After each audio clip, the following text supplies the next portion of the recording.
말씀은 개혁 정신을, 종교 개혁 정신을 계승해 나가는 일에 대해서 함께 말씀을 나누려고 합니다. 올해로 그 종교 개혁이 일어난 지 501주년이 되었습니다. 종교 개혁이 일어나게 된 그 배경, 발단은 이렇습니다. 초대교회를 지나고 이제 사도들이 이제 다 죽고 사라지고 난 다음에 이제 교구들의 시대가 오죠. 그리고 기독교는 가장 핍박받는 계층 가운데 있었습니다. 그래서 핍박받고 많은 사람들이 로마 황제의 그런 핍박을 받으면서 많은 사람들이 경기장에서 사자의 밥으로, 짐승의 밥으로 사라지고 십자가에 못 박혀 죽게 되고 이런 거진 핍박과 수모를 당했습니다. 네로 황제, 도미티안 황제들, 대표적인 그런 몇몇 황제들 치하에서 굉장한 수모를 당했죠. 그런데 이 그 지하에 있던 교회가, 핍박받던 교회가 이제 제국의 중심으로 오는 역사가 일어나게 됩니다. 이제 주후 313년경에 밀라노 칙령이라는 칙령이 선포되게 되는데, 로마의 콘스탄틴 황제가 당시에 그 로마를 이제 점령하기 위해서 몇 그 왕들이 분열된 상태에서 계속 싸우고 있었습니다. 근데 콘스탄틴 황제가 전쟁을 치르려고 하는데 그 전날 밤에 주님께서 꿈속에 나타나셔가지고 너희 군대의 십자가에다가 크리스토스가 그리스도라는 뜻이거든요. 크리스토스의 그 상징적인 그 표시를 방패에다가 다 새겨라. 그러면 승리할 것이다. 그 꿈을 꾸고 나서 그 주님께서 꿈속에서 말씀하신 대로 크리스토스의 그 표식을 이 콘스탄틴 황제의 그런 부하들에게 군대의 방패에 다 새겨넣게 되었습니다. 그래서 결국 승리했죠. 완전히 대승을 거두고 거기서 콘스탄틴 황제가 그리스도의 존재에 대해서 눈뜨게 됩니다. 이 역사를 보면은 그럼에도 불구하고, 그런 체험을 했음에도 불구하고 콘스탄틴 황제가 예수 그리스도를 완전히 인격적으로 바로 영접한 것 같지는 않습니다. 거의 죽을 무렵에 가서 이제 영접하고 그렇게 이제 죽은 것으로 알려지고 있는데, 그렇게 되면서 그 밀라노 칙령을 통해서 핍박받던 교회가 수면 위로 올라오게 되고, 이제 로마 제국 내에서 기독교를 이제 인정하는, 자유롭게 믿어도 좋다라는 그런 이제 칙령이 내리게 되죠. 그리고 이제 시간이 좀 더 흘러서 주후 380년에 테오도시우스라는 황제를 통해서 기독교가 드디어 국교가 됩니다. 로마의 국교가 되는 거죠. 그러니까 제국의 중심에 기독교가 들어서게 되었습니다.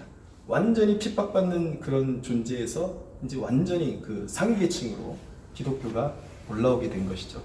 그러면서 거기에는 분명히 주님의 섭리가 있었음에도 불구하고 그 인간의 그 죄의 그런 그 본성이 이제 거기서도 계속 끊임없이 나오니까 이제 교회가 부패하기 시작하는 것입니다.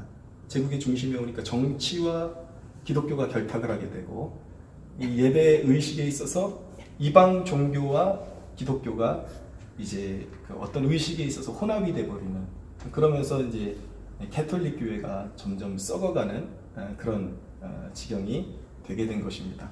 그러면서 그 중세로 접어들면서 이 교회가 썩게 되었던 그 중심에 이런 것들이 있습니다.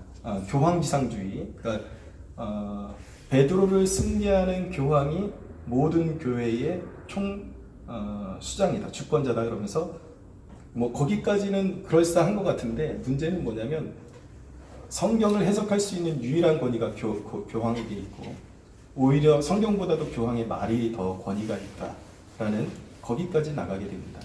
그리고 교회지상주의, 예를 들어서 구원론을 완전히 잃어버렸어요. 구원의 길을 완전히 잃어버리고 교회가 최종적인 어떤 그런 권위를 갖게 되면서 사제들이 중간에서 다리를 놔주고 교회가 매개체가 되지 않으면, 그러니까 교회가 중요하지 않다는 얘기가 아니에요. 사제들을 통하지 않고 캐톨릭 교회 의식에 참여하지 않으면, 의식들에 완전히 충성하지 않으면 구원에 이를 수 없다라는, 그러니까 그런 의식들을 통해서만 구원에 이를 수 있다라고 하니까 구원의 확신이라는 게 존재할 수가 없게 되는 거예요. 그리고 결정적으로 교황청이 이제 부패하게 되면서, 타락하게 되면서 교황청의 부를 위해서 특별히 이제 이 굉장히 그런 외식하는 일들이 일어나죠. 이 대성당을, 큰 이제 성당을 짓기 위해서 이제 돈이 많이 필요했던 거예요. 재물이 많이 필요했기 때문에 이제 연옥설이 등장하게 되고 이제 면죄부를 파게 되는. 그러니까 캐톨릭에는 천국과 지옥만 있는 것이 아니라 연옥이라는 것이 있어서, 만약에 그러니까 우리 가족 가운데 예수님을 믿긴 믿었는데 어정쩡하게 믿었던 사람들이 있다면 그 사람들은 완전히 천국으로 가는 것이 아니라 연옥에 가 있다라고 그렇게 말하는 거예요. 근데 그 사람들을 천국으로 끌어올릴 수 있는 방법이 있는데, 그것이 무엇이냐면 살아있는 가족들이 캐톨릭 교회에 충성하고 돈을 많이 내고 그리고 면죄부를 비싼 값에 주고 사면은 연옥에 있던 죄인이 천국으로 올라올 수 있다라는 그러한 사상을 이제 터뜨리게 된 것입니다. 그것을 통해서 이제 부를 축적하면서 교회가 썩고 썩어지게 된 것이죠. 그런 영적인 어두움 가운데 이제 개혁의 그런 어떤 색깔과 같은 존재들이 일어나게 됩니다. 물론 교회사를 가만히 읽어보면 이런 개혁적인 정신이 그때가 최초라고 말할 수는 없어요. 이렇게 개혁적인 정신을 가진 사람들이 드문드문 계속 일어나고, 그리고 수도원 운동을 통해서 이렇게 썩어진 교회를 쇄신하려는 그런 무브먼트가 계속 있어 왔는데, 그래도 교회사적으로 중요한 사람 몇 사람 고르려고 하면은 본격적인 종교 개혁의 샛별 역할을 했던 분이 누구냐면 14세기에 영국의 존 위클리프라는 분이 있습니다. 이분은 교황의 권위에 대해서 도전하고 그런 부패한 교황청에 대해서 신랄하게 비판하고 그리고 도전했죠. 그리고 말씀으로 돌아가야 된다고 해서 당시에 그 성경은 라틴어로 기록되어 있습니다. 그런데 하나님의 말씀은 누구나가 읽을 수 있어야 되고 누구나가 공유할 수 있어야 된다라는 그런 취지 아래 로마 카톨릭이 금지했음에도 불구하고 위클리프가 라틴어 불가타 성경을 영어로 번역하는 일을 하게 되는 것입니다. 그리고 나서 이제 위클리프가 했던 일은 무엇이냐, 방랑 설교자들을 전국 방방곳곳으로 보내면서 사람들을 말씀으로 깨우치는 일을 그가 했습니다. 그래서 구약 성경에 보면 여호사밧 왕이 유다의 전국으로 이렇게 레위인들을 보내서 하나님의 말씀을 가르쳤던 것처럼 그런 일들을 그 위클리프가 했던 것이죠. 롤라드라는 그런 방랑 전도자들을 파송하고 복음의 본질로, 성경의 본질로 돌아오게끔 그가 그렇게 혁신을 일으키고 개혁을 주도해 갔습니다. 근데 위클리프가 죽고 나서 15세기가 돼서 얀 후스라는 사람이 체코에 등장하게 되는데, 이 사람은 위클리프의 깊은 영향력을 받아서 역시 교황청의 비리를 고발하고 교황에 대해서 대항하고 그렇게 개혁 운동을 일으키죠. 그러면서 이제 얀 후스가 로마 카톨릭에게 이단의 정죄됨으로 말미암아 이단으로 정죄되면서 화형을 당하게 됩니다. 근데 얀 후스가 화형을 당하면서 한 말이 뭐냐면, 나는 지금 죽지만 약 100년 후에 한 사람이 나올 텐데 그 사람이 나오면 당신들이 감당하지 못할 것이다 라는 예언을 하고 화형을 당합니다. 근데 100년 후에, 얀 후스보다 100년 후에 정말 얀 후스의 예언이 이루어졌는데 하나님께서 한 사람을 예비하셨어요. 독일에서 한 사람이 죄에 대한 각성의 그 과정을 이제 거치게 되면서 종교개혁의 불을 확 이제 당기게 됩니다. 그 사람이 누구냐면 바로 마틴 루터입니다. 마틴 루터는 원래 법학도였습니다. 가정에서 정말 기대하는 바가 있지 않겠습니까? 왜 법학을 시켰겠습니까? 사회적인 명망을 가지고 이제 고위직에 올리고 싶어가지고 기껏 법학을 가르쳤는데, 어느 날 친구랑 길을 걷고 있는데 친구가 벼락 맞아 죽어버렸어요. 그걸 보면서 이 죽음의 두려움, 죄에 대한 두려움을 경험하게 됩니다. 그러면서 그때 자기가 서원을 하죠. 내 삶을 주님께 드리겠습니다. 서원을 하고 수도사가 됩니다. 수도사가 되는데 문제는 뭐냐면 수도사가 됐는데 죄의 문제를 해결할 수가 없어요. 구원의 확신이 들지를 않아요. 당시 이제 그 로마 가톨릭이 중세의 그 신학적인 어두움으로 들어가면서 구원관을 완전히 혼탁하게 변질시켜버렸기 때문에 인간의 공로로 구원을 얻을 수 있다고 하니까 구원에 이르려면 자기 공로가 있어야 돼. 자기 죄를 씻으려면 자기가 고행을 하면서 죄를 씻어내는 그런 보속의 행동을 취해야 되는 거예요. 그래서 잘 알려져 있죠. 마틴 루터가 이 계단을 수없이 가파른 계단을 무릎으로 기어 오르고 내리면서 고행을 하고 이 무릎이 터져가는 것을 경험하면서 오르락내리락 해보지만 자기 몸에 아무리 고통을 줘봤지만 죄에 대한 씻음을 경험할 수가 없는 거예요. 예. 그런데 이 마틴 루터의 재능을 알아봐 주었던 어떤 한 멘토가 마틴 루터에게 성경을 깊이 연구하고 강의하는 일을 해보라고 이렇게 권유하게 되면서 로마서를 이제 깊게 파고들다가 이제 대혁명이 그의 영혼 안에 대혁명이 일어나게 됩니다. 로마서 1장 17절에 가서 그가 완전히 그 구원의 길을 그리고 죄 씻음의 길을 영적 자유함의 길을 발견하게 되죠. 그것이 바로 로마서 1장 17절에 있는 말씀인데 제가 한번 읽어드리겠습니다.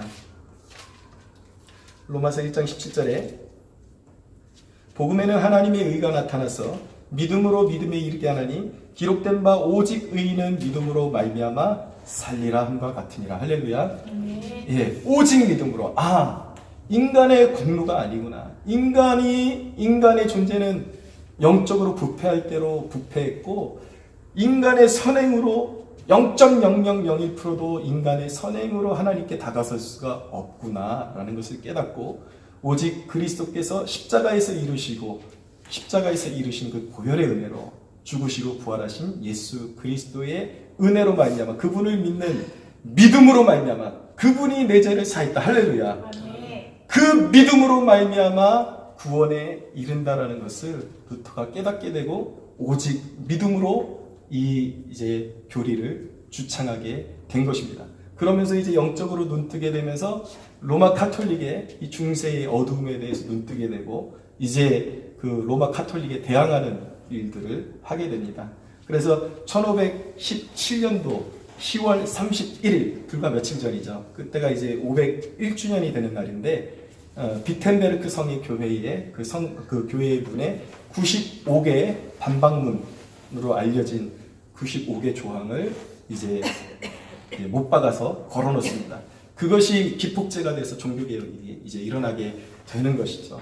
그래서 루터는 교황청의 면죄부에 대해서 대항하고 그리고 교황이 절대적인 그런 권한을 가지고 있다라는 그런 최종적인 수익권에 대해서 도전을 하게 되고 그리고 이어서 이제 중간에 일어난 일들까지 다 이야기하면 시간이 모자라고요. 이제 그 죽을 고비를 넘기면서 루터가 이제 개혁을 추진해 나가는데 루터를 추종하는 사람들을 통해서 이제 개혁을 해 나갑니다. 그러면서 루터가 개혁했던 게 성직자들도 결혼할 수 있다. 성직자들도 가정을 이루게 되고요. 그리고 당시에 그 사회에 만연했던 사회개혁으로 이제 옮겨갑니다. 그러면서 사회까지 개혁하게 되죠. 그래서 당시에 만연되어 있던 창녀굴들 이것을 다 폐지시키고 사치를 근절시키고 그리고 교육을 개혁하고 하나님 중심의 교육을 그가 일으키는데 공을 세우게 됩니다. 이런 식으로 해서 이제 종교개혁이 이제 퍼져나가게 된 것이죠. 근데 여러분, 이 시간에 그 종교개혁의 그 모든 그런 면모들을 낱낱이 살펴볼 수는 없고, 중요한 것은 무엇이냐? 종교개혁의 귀결은 무엇이냐? 이것을 우리가 짚고 넘어가려고 하는 것입니다. 그 무수한 그런 우여곡절 끝에 이런 개혁들이 일어났는데, 개혁의 귀결을 한마디로 정리하라 그러면 무엇인가? 그것은 성경으로 돌아가자라는 것입니다. 그것을 또 종교개혁 정신을 몇 가지로 나누면 오직 은혜, 오직 믿음, 오직 성경, 그것도 5가지로 나눌 수가 있고 이런 식으로 나눌 수가 있지만 거기서 결국은 맞는 것이 무엇인가? 결국은 의도한 것이 무엇인가? 잃어버렸던 성경의 가치로 돌아가자라는 그런 복구의 운동, 회복의 운동이었던 것입니다. 여러분, 중세 교회가 그렇게 어두움 가운데 빠질 수밖에 없었고 사람들이 영적인 흑암 가운데 있을 수밖에 없었던 주된 이유가 무엇이냐면 하나님의 말씀을 몰랐기 때문입니다. 성경이 라틴어로만 기록이 되어 있었어요. 라틴어로 기록되어 있었고 예전을 집행할 때도 라틴어로 집행하고 사제들이, 그리고 설교도 라틴어로 했습니다. 그랬더니 글도 모르는 평민들이, 당시의 문제는 뭐냐면 역사 속에 보면은 사제들도 글도 모르는 사람들이 무슨 말인지도 모르고 해석할지도 모르면서 라틴어를 읽어 내려가는 그런 상황 가운데 예배가 진행되는 거예요. 그러니까 오늘날로 말하면은 이렇게 모여가지고 설교자가 무슨 설교를 하긴 하는데 설교자가 자기도 의미를 모르는 말을 그냥 읽는 기호만 배워가지고 읽어 내려가니 그걸 알아들을 수 있는 사람이 누가 있냐고요. 근데 그것을 로마 카톨릭이 라틴어에서 다른 성경으로, 다른 언어로 성경이 번역되는 것을 불허했습니다. 그 이유는 무엇인지 아십니까? 통치의 수단으로 사용하기 위해서였어요. 왜냐하면 무식한 사람들을 무조건 교회의 말을 듣게 하고 무조건 복종하게 만드는데 가장 탁월한 일은 무엇인가? 이미 국교화되었기 때문에 그냥 시키는 대로 하라는 거예요. 그리고 못 알아듣게 만드는 것이죠. 그래야 이 교회의 교황청에 불을 축적할 수가 있고 고위 사제들, 그런 이런 성직자들의 그런 사익을 누릴 수가 있기 때문에 결코 성경을 쉬운 언어로 번역하는 것을 불허했던 것입니다. 그래서 당시에 성경을 다른 언어로 번역하는 것은 역적으로 취급되는 일이었어요. 그러니까 성경이 쉬운 말로 번역되는 것은요, 있을 수가 없는 일이에요. 아까 제가 초뒤에 그런 종교개혁의 그런 샛별 같은 한 분이 계셨다라고 그랬는데 14세기 존 위클리프가 라틴어 성경을 이 영어로 번역하셨다 그랬는데 결국은 1382년에 이 위클리프가 영어 성경으로 이제 번역을 했는데 그가 죽고 나서 31년 만에 로마 카톨릭이 그를 이단으로 정죄해가지고 성경을 번역했다라는 죄목으로 그의 무덤을 파서 그의 뼈를 다 가루로 만들어가지고 불태워가지고 다 흩어버렸습니다. 그렇다라는 것이죠. 그런 역사적인 배경을 가지고 있는 거예요. 자신들이 그렇게 화형당하고 죽을 것을 알면서도 그 개혁의 의지를 포기하지 않았던 사람들이 바로 개혁자들이었습니다. 그래서 그런 이제 흐름 가운데 마틴 루터가 이제 종교개혁의 불씨가 되고 그것이 스위스 개혁자들에게 옮겨가게 되죠. 그래서 스위스의 찌빙글리, 존 칼빈 이런 사람들을 통해서 개혁이 이제 왕성하게 이제 번져가게 된 것입니다. 그래서 종교개혁을 통해서 남겨놓은 유산을 그냥 간략하게 세 가지로 정리하라 그러면 첫째는 무엇이냐면 종교개혁의 가장 탁월한 유산은 구원관을 회복했다라는 것입니다. 믿음 플러스 행위를 통해서, 공로를 통해서, 교회의 중재를 통해서 인간이 구원에 이르는 것이 아니라 오직 십자가에 달리신 예수 그리스도의 공로로 말미암아 그를 믿는 그 믿음으로 말미암아 구원에 이르게 되는 것입니다. 할렐루야. 예수 그리스도를 믿을 때 성령은 그 믿는 자 안에 내주하시게 됩니다.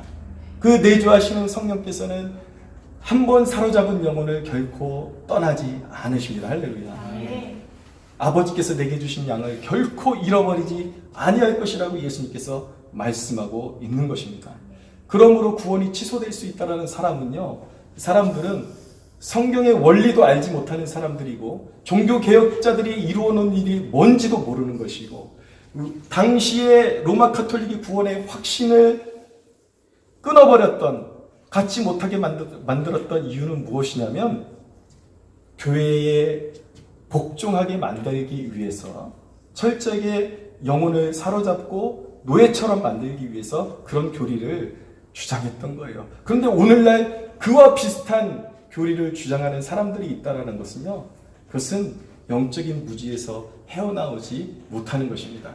하나님께서 선택하시고 그의 영혼을 사로잡으시면 그의 인생이 방황한다 할지라도 그 영혼이 설령 고집부리고 떠나간다 할지라도 하나님은 끝까지 추적하셔서 징계를 주시고 그의 다리 몽둥이를 부러뜨려서라도 데리고 오신다는 것을 믿으시기 바랍니다. 여러분, 그런데 여기서 한 가지 드리고 싶은 말씀은 하나님의 주권 가운데 구원이 이루어지지만 인간의 자유의지로 분명히 작용을 한다라는 거예요. 불순종하고 그러면 어떻게 됩니까? 고통이 오는 거예요.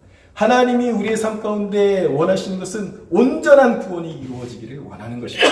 하나님의 나라가 우리의 삶 가운데 펼쳐지기를 원하시는 것입니다. 할렐루야. 그런데 불순종하면요, 이 땅 가운데 불필요한 고통들이 우리의 삶 가운데 주어지게 되는 거예요. 그래서 늘 하나님의 말씀에 순종하며 한 발자국 한 발자국 주님의 임재 가운데 동행하는 것. 여러분, 이왕에 예수 믿을 때에, 여러분 예수 믿고 구원의 삶이 시작되면서부터 얼마나 시험이 많고 마귀가 우는 사자처럼 그 구원을 흠집을 내고 상처를 내기 위해서 얼마나 많은 일들을 벌이는지 여러분들이 깨달으셔야 돼요. 그래서 내가 주님을 믿는다고 고백했기 때문에 주님이 나를 알아서 지켜주실 테니까 나는 할 일이 아무것도 없다. 이것은 구원에 대해서 모르는 거예요. 철저하게 하나님의 말씀에 순종해서 영적인 싸움을 싸우고 성령께서 우리를 인도하실 때 그 말씀에 순종할 때 우리는 승리를 쟁취하게 되는 것입니다.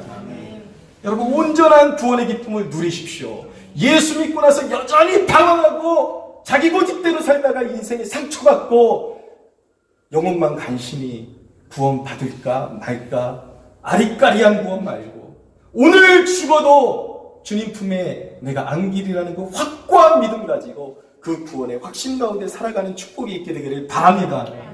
개혁의 유산, 종교개혁에선 두 번째는 무엇이냐면 온갖 미신과 불의한 관습을 타파했다라는 거예요. 무엇이냐면 중보신학, 잘못된 중보신학. 무엇이냐면 하나님께 기도하는데 중재자가 필요하다라는 거예요. 예수 그리스도는 우리의 중보자가 되십니다. 믿으십시오. 근데 캐톨릭은 거기다가 누구를 섞어놨냐면 성모 마리아와 그리고 나름대로 주님 앞에 열심히 살았던 성자들의 이름을 대면 하나님께로 주님께로 기도가 더 빨리 상달될 수 있다라고 가르치고 있는 것입니다. 그건 미신이에요. 잘못된 거예요. 인간이 만들어낸 교훈인 것입니다. 근데 종교개혁을 통해서 그런 것들이 이제 타파가 되는 것이죠. 근데 저는 이 사실에 대해서, 이런 문제에 대해서 이렇게 실제적으로 이렇게 경험한 적이 있습니다. 제 아내가 병원에 입원해 있는데 옆에 침대에 앉아있는 환자가 캐톨릭이었는지 이 캐톨릭 쪽에서 신방을 나와가지고 기도를 해주는데 이렇게 기도하더라고요. 어머니 마리아여 우리의 기도를 들어주소서. 그걸 듣는데 이게 영적인 부패가 여전히 장난이 아니구나. 사실 여러분, 지금 복음 전도를 하는데 가장 걸림돌이 되는 것이 바로 캐톨릭입니다. 천주교입니다. 왜냐하면 사람들은 다 비슷하게 보거든요. 근데 너무 다른 걸 믿고 있는 거예요, 지금. 그들은 주님과 하나님과 우리 사이에 끼어들면 안 되는 존재들을 거짓으로 끼어들게 만들어서 구원의 길에서 구원의 길을 놓치게 만들어버리는 것이죠. 그리고 종교개혁을 통해서 연옥사상을 제거해버리고, 그리고 미사를 이제 제거합니다. 여러분, 미사가 이제 그 캐톨릭식의 예배 행위를 말하는 것인데, 주로 성만찬 같은 그런 행위를 말하는 것입니다. 예전을 말하는데, 그것이 왜 문제가 되냐면, 우리도 성만찬 하죠? 근데 우리 성만찬과 캐톨릭의 성만찬의 의미가 다른 것은 무엇이냐면, 우리는 예수 그리스도께서 우리를 위해서 이루신 그런 완전한 대속의 사역의 기반 위에서 주님의 살과 피를 나누는 반면에, 미사는 그것이 구약의 희생제사적인 그러한 의미를 가지고 있는 거예요. 그 사람들에게 구원의 확신이 없어요. 지금 매 순간마다 그런 구약의 희생제사처럼 미사를 통해서 우리 죄를 씻김을 받아야지, 그것을 통해서 이 미사를 통해서도 내 죄가 완전히 씻김 받았나? 그렇지 않은가? 그것을 확고히 알 수가 없는 거예요. 그러니까 그런 예전에 내 구원이 달렸다고 생각하니까 구원을 온전히 장담할 수가 없고 알 수가 없는 것이죠. 그런데 종교개혁을 통해서 그런 미신들을 완전히 철폐해버리고, 이제 개신교가 종교개혁을 통해서 말씀 중심의 그런 신앙으로 회복하게 되는 것입니다. 그래서 그런 미신들이 실패되고 얻은 영적인 유익은 무엇이냐면 사제를 통해서도 아니고 동정녀 성모 마리아를 통해서도 아니고 그리고 성인들을 통해서도 아니고 내가 성령 안에서 거듭난 영혼이 하나님께로 바로 하나님의 존전 앞으로 나가서 하나님의 임재를 누릴 수 있다. 할렐루야. 예, 이것이 얼마나 큰 축복인지 깨닫는 그런 축복이 있게 되기를 바랍니다. 또 하나의 그런 종교개혁의 유산이 무엇이냐면 직업의 윤리관, 올바른 직업관을 회복하게 되었다라는 거예요. 성직자만이 교회에서 올려드리는 것이 예배가 아니다. 그것만이 예배의 다가 아니다. 우리 모두는 만인 제사장이다. 물론 교회에서 기능적으로 하나님께서 어떤 단체를 통해서 안수를 주시고 목사로 세운 사람이 있지만 질서를 무시해서는 안 되는 것입니다. 그렇지만 누구든지 하나님의 존전 앞으로 나갈 때에 꼭 사제를 통해서만 나가는 것은 아니다. 우리 모두가 만인 제사장이다. 우리 모두가 예배자고 하나님께서 우리에게 직장을 주신 것은 그것을 거룩한 예배의 터전으로 삼으시고 하나님의 영광을 위해서 일하라고 베풀어 주신 소명의 처소임을 믿으시기 바랍니다. 그러므로 여러분 우리 그리스도인들은 어디에서든지 일할 때에 세상 사람들과 같이 일해서는 안 되는 거예요. 단순히 돈 몇 푼 더 벌고자 돈에 의해서 일하는 태도가 이랬다 저랬다 해서는 안 되는 것이고 어디든지 이곳은 하나님께서 나를 부르신 곳이요 하나님의 영광을 위해서 나를 부르신 곳이기 때문에 어디서든지 하나님을 두려워하고 하나님을 경외하는 마음으로 성심으로 섬길 수 있어야 하는 것입니다. 할렐루야. 여러분 결국 종교개혁의 귀결은 무엇이냐면 성경으로 돌아가자라는 것입니다. 그것이 개혁이에요. 여러분 그렇다면 이 종교개혁의 유산을 물려받은 우리가 오늘날 해야 될 일이 무엇일까요? 무엇일까요? 그것은 첫째로 이 분투 가운데 지켜낸 성경을 열심히 읽고 그 가르침대로 여러분 성심을 다해서 순종해서 열매 맺는 삶을 살아야 하는 것입니다. 할렐루야. 사랑하는 여러분, 이 성경이 얼마나 귀한 것인지 아십니까? 여러분, 말씀에 순종하는 것은 마치 씨를 뿌리는 것과 같은 것입니다. 우리 인생의 밭에 말씀을 묵상하고 그것을 깨달아진 것을 순종할 때 우리 인생에 좋은 씨들이 뿌려지는 거예요. 반드시 자라나게 되어 있는 것입니다. 성경의 말씀을 사랑하고 순종하면 거기에 성령의 은혜의 단비가 내리게 되는 것입니다. 아멘. 그러면 여러분 아름다운 열매들이 맺혀지게 되는 것입니다.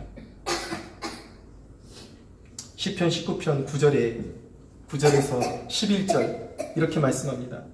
여호와를 경외하는 도는 정결하여 영혼까지 이르고 여호와의 법도 진실하여 다 의로우니 금 곧 많은 순금보다 더 사모할 것이며 꿀과 송이꿀보다 더 달도다.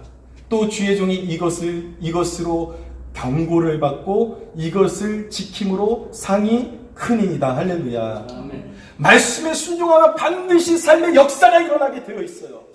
능력이 나타나게 되어 있어요.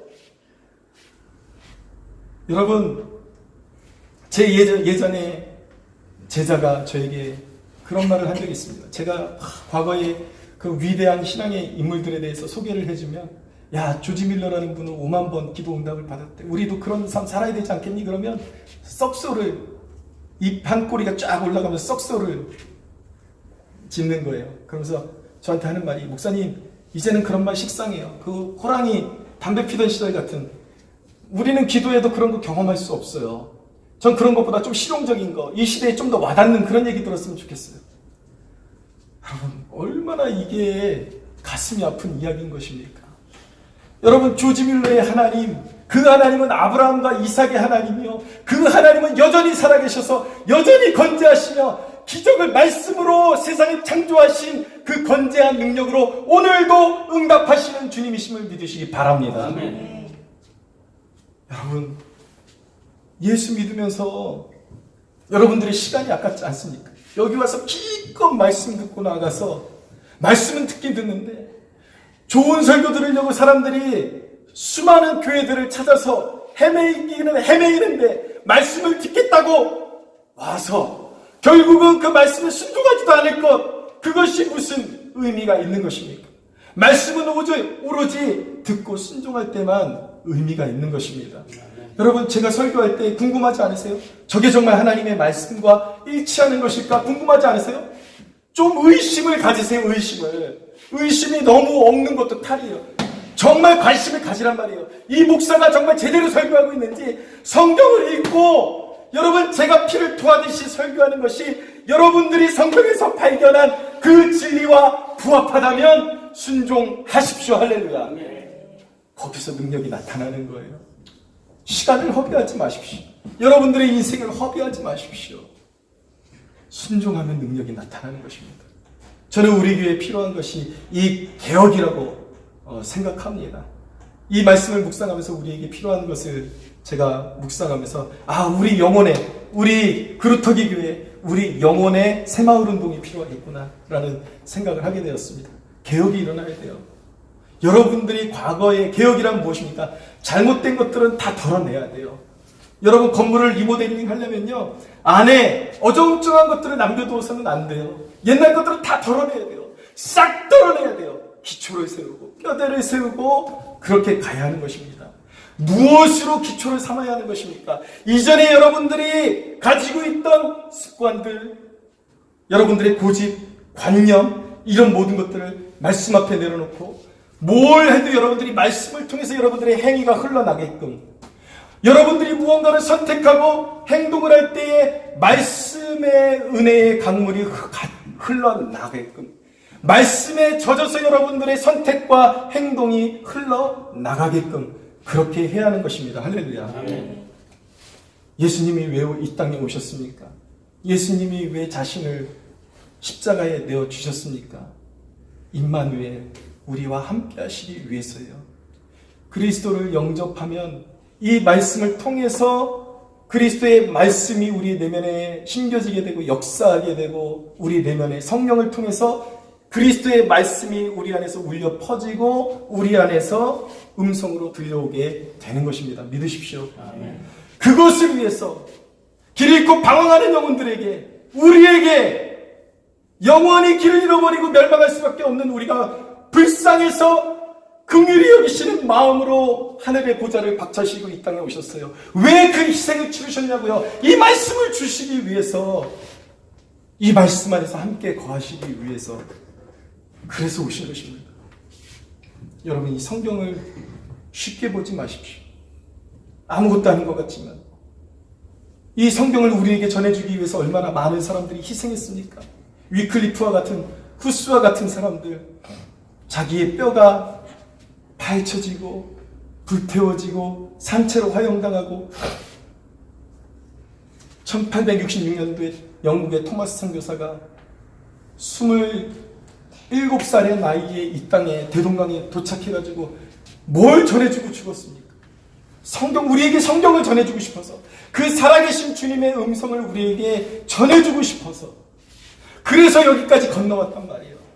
그런데 여러분, 너무나도 귀한 것이기 때문에, 이 말씀에 순종하면 구원을 얻고 생명을 얻기 때문에 이거 전해주고 싶어서 자기의 생명을 주었는데, 기껏 주고 갔더니 우리의 태도는 어떻습니까? 성경을 얼마나 소홀히 여깁니까? 기껏 자기의 목숨을 다해서 헌신해 놨더니 돌아보지를 않아요. 여러분, 무엇이 죄인지 아십니까? 많은 젊은이들, 많은 사람들이 죄 때문에 막 정죄감에서 벗어나지를 못해요. 일상 가운데 반복되는 습관적인 죄악 때문에 나는 안 되는 것인가? 그런데 여러분, 진짜 죄 중에 죄는 무엇인지 아십니까? 인간이 멸망하는 그 죄가 무엇인지 아십니까? 물론 사소한 죄도 죄는 죄예요. 죄가 쌓이면 결국 멸망으로 갈 수밖에 없는 것입니다. 작은 죄나 큰 죄나 멸망받기는 다 한 가지예요. 그러나 여러분, 단순히 그 죄 때문에 죽는 것이 아니에요. 주님의 말씀이 없기 때문에 인간이 멸망하는 것입니다. 주님께서 말씀하시는 거잖아요. 너의 신음을 안다. 너의 그 연약한 그 죄성과 그 연약함을 안다. 그것을 내가 받아주고 너에게 감싸주고 나의 용서를 베풀기 위해서 내가 왔는데 너는 왜 한순간도 나의 음성에 귀를 기울이지 않는 거니? 왜 한순간도 너의 인생의 고민 가운데 내가 너의 길을 제시하고 인도해 주기를 원하는데 왜 너는 나의 음성을 거부하는 것이냐? 죄 중에 죄는 무엇입니까, 여러분? 죄 중에 죄는 우리가 자질구레하게 짓는, 여러분, 그런 것 때문에 멸망하는 것이 아니에요.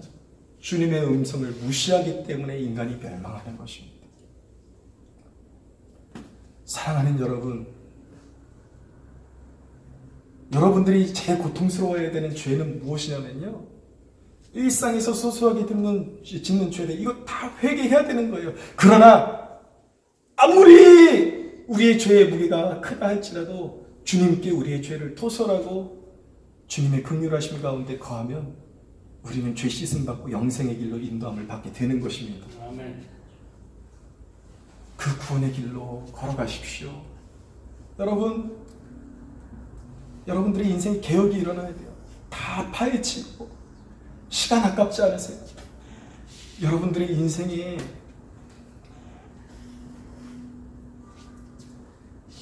지금 제가 정확히 이름이 누군지 기억이 안 나는데 갑자기 불현듯 생각이 들어서, 아주 유명한 어떤 작가 중에 60평생을 주님을 떠나 살다가 인생 방황하다가 주님을 만나고 3년 더 살았는데 그 3년 동안 쓴 그러한 저작이 평생 동안, 60평생 동안 이루지 못했던 것들을 주님의 말씀 의지에서 순종함으로 성령 안에서 행하니까 정말 사람들을 감동시키는 역작이 3년 안에 다 나오는 거예요. 여러분들의 인생 아깝지 않습니까? 우리 젊은이들. 내가 오늘 제가 이 말씀 준비하면서 제가 만만한 사람, 우리 종호 형제 인생을 새마을운동 시키기로 했어요. 여러분들의 인생이 새마을운동 들어가십시오. 할렐루야. 아멘. 갈아엎으셔야 돼요. 시간 아끼십시오. 주의 날이 멀지 않았습니다. 여러분, 인간이 우리가 상상하는 것보다 더 위대한 삶을 살 수 있습니다. 할렐루야. 말씀으로 살아가십시오. 이 성경심이 사랑합니다. 누군가가 이렇게 여러분 다 번역해준 책도 못 읽어요. 왜 기도의 골방으로 들어가지 못하는 것입니까? 왜 믿음의 주님의 말씀, 주님의 음성이 들려오는 그 골방으로 들어가지를 못하는 것입니까? 다 갈아엎으십시오. 특별히 이 작은 교회 여러분들 선택해서 오신 이유가 뭐예요? 좀 더 잘 믿어보자고 오신 거 아니에요? 그래 놓고 여기서 시간 낭비하고 있으면 무슨 의미가 있습니까? 사랑하는 여러분, 여러분들의 삶에 이 종교개혁자들의 이 깊은 유산이 깊이 뿌리 내리고 선한 영향력으로 흘러가는 축복이 있게 되기를 바랍니다. 아멘. 말씀으로 개혁되어지는 여러분들, 그 축복을 누리시기를, 우리 교회 되기를 예수 그리스도의 이름으로 소원합니다. 아멘. 하나님께 영광의 박수 드립니다.